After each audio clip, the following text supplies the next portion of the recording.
নিশ্চিতভাবে বাংলাদেশিদেরকে প্রিভিলেজ দেওয়ার লোক এখানে বাড়ি লালবাজার এই সমস্ত জায়গায় কাদের বসবাস সেটাও আপনারা জানেন। তো নিশ্চিতভাবে স্বাভাবিকভাবেই আমরা মনে করছি যে সনাতনী হিন্দুরা যদি জেগে ওঠে এবং শুধু হিন্দুদের 5% ভোট যদি বেড়ে যায় তাহলে পরেই পশ্চিমবঙ্গে ভারতীয় জনতা পার্টির সরকারকে কেউ আটকাতে পারবে না। অন্য প্রশ্ন, গত 29শে মে থেকে 12ই জুন পর্যন্ত কোচবিহারে 64 জন বাংলাদেশি ধরা পড়েছে বা আত্মসমর্পণ করেছে। রাজ্যের আরও অনেকগুলো বাংলাদেশ বর্ডার আছে এবং উত্তর পূর্বে 3টে রাজ্যের সাথে বাংলাদেশ বর্ডার শেয়ার করে। অপারেশন সিঁদুর হওয়ার পরে এই যে পালিয়ে আসা এবং পালিয়ে আসাতে কোচবিহার মুখী কেন হচ্ছে এই বাংলাদেশিরা, কি কারণ রয়েছে পিছনে? নিশ্চিতভাবে বাংলাদেশিদেরকে প্রিভিলেজ দেওয়ার লোক এখানে রয়েছে, যে কারণে বাংলাদেশিরা যে দেখুন ভারতবর্ষের বিভিন্ন রাজ্যে বিভিন্ন জায়গায় বাংলাদেশ থেকে ইনফিল্ট্রেট হওয়া যে সমস্ত মানুষরা রয়েছে তারা বিভিন্ন জায়গায় বিভিন্নভাবে হয়তো কেউ কর্মসংস্থানের সঙ্গে যুক্ত, কেউ হয়তো বিভিন্ন ধরনের 2 নম্বরী কাজের সঙ্গে যুক্ত, এবং তারা যখন বুঝতে পেরেছে যে মোদিজি কঠিন পদক্ষেপ নিতে চলেছে ঠিক সেটা বুঝতে পেরেই কিন্তু তারা আবার পলায়ন অর্থাৎ তারা ফিরে যাচ্ছে। নিশ্চিতভাবে আমরা সাধুবাদ জানাই। আমরা বলবো যে এখন পর্যন্ত সময় রয়েছে, যাদের কাছে সঠিক নথি নেই, যারা বেআইনিভাবে ভারতবর্ষে এখনও বসবাস করছেন তারা পালিয়ে যান। আপনাদের জন্য কিন্তু বিপদ সামনে কিন্তু ঘনিয়ে আসছে, আপনাদেরকে যেতেই হবে যে কোনোভাবে, কারণ কোনো রকমভাবে বেআইনিভাবে যারা ভারতবর্ষে বসবাস করবে কোনো রকমভাবে ভারত সরকার সেটাকে টলারেট করবে না, এবং যে কারণেই সেটা বুঝতে পেরে আগাম বিপদ বুঝতে পেরে অনেকেই পালিয়ে যাচ্ছে। এবং সেই পালিয়ে যাওয়ার করিডোরগুলো যেটা তাদের সুবিধাজনক করিডোর, অর্থাৎ যেখানে তারা প্রিভিলেজ পায়, স্বাভাবিকভাবেই সরকার শাসক দলে যারা রয়েছে তারাই প্রিভিলেজ করায় এটাকে, তো স্বাভাবিকভাবেই যেখান দিয়ে প্রিভিলেজ পাচ্ছে সেখান দিয়ে কিন্তু তারা যাচ্ছে। নিশ্চিতভাবে খুব ভালো প্রশ্ন করেছেন, এটার তদন্ত আমরা করব। আমরা দেখব যে সেই সমস্ত যারা বাংলা এই করিডোর দিয়ে যেতে চাইছে, বাংলাদেশ বেরিয়ে যেতে চাইছে, তারা কোন কোন তৃণমূল নেতাদের সঙ্গে যোগাযোগ রেখেছেন সেটাও আমরা নিশ্চিতভাবে আমরা কিন্তু তদন্তের মাধ্যমে তুলে ধরব। নবীন বাংলা নামে একটা সংগঠন যারা ধুবড়ী এবং কুচবিহারের একটা অংশকে বাংলাদেশের সাথে নিতে চায়, এরা আনসারুল বাংলার সঙ্গে যুক্ত টিম।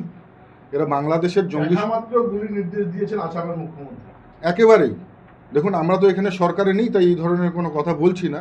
নিশ্চিতভাবে আমি আসামের মুখ্যমন্ত্রীকে সাধুবাদ জানাবো এই ধরনের সিদ্ধান্তের জন্য, কারণ যারা ভারতবর্ষে থেকে ভারতের বেআইনিভাবে থেকে ভারতবর্ষের ক্ষতি করবার চেষ্টা করছে, কোনো রকমভাবে তাদেরকে টলারেট করা হবে না, প্রশ্রয় দেওয়া হবে না।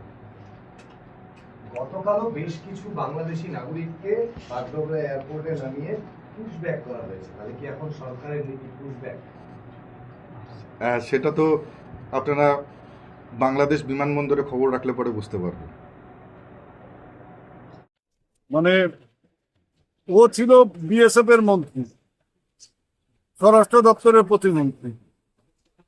দিনহাটা মহকুমায় একমাত্র গীতাল্লা বাদে আর সব জায়গায় বর্ডারে কাঁটাতারের বেড়া আছে, সেখানে মাছি বলতে পারে না বিএসএফ, এত নজরদারি। তারপরে যদি কোথাও কোনো অনুপ্রবেশ ঘটে থাকে তার জন্য পুরোপুরি বিএসএফ দায়ী। এবং ওই যে বিএসএফ এর যে মন্ত্রী অমিত শাহ এবং তার ডেপুটিরা যারা আগে ছিল এবং বর্তমানে আছে, তাদের এগুলো দায় নিতে হবে।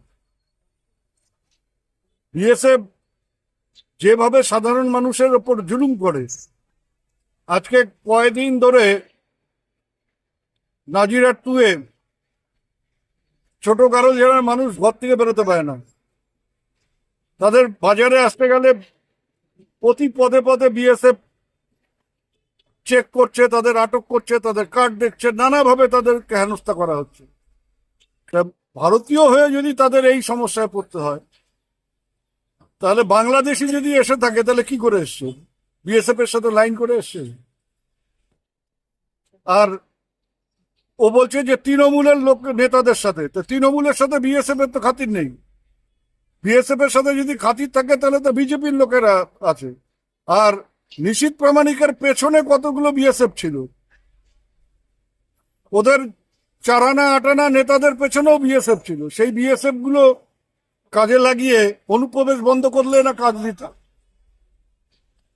এসব ভাওতাবাজি কথা বলে কোনো লাভ নেই। বিজেপি কিচ্ছু করেনি। গত 5 বছরে বিজেপি কুচবিহারের জন্য একটা কাজ করেছে, সেটা হচ্ছে নিশীথ প্রামাণিকের হেয়ার স্টাইলটাকে ভালো করে দিয়েছে, আর কোনো কাজ করেনি।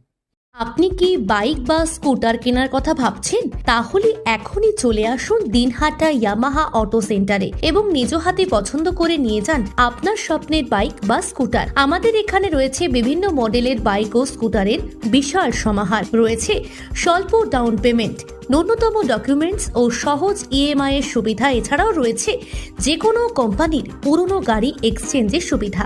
তাই আর দেরি না করে এখনই যোগাযোগ করুন দিনহাটা ইয়ামাহা অটো সেন্টারে। আমাদের ঠিকানা সাহেবগঞ্জ রোড, বয়েজ বিক্রিয়েশন ক্লাবের সামনে। যোগাযোগের নম্বর 8158042471 এবং 7602877619।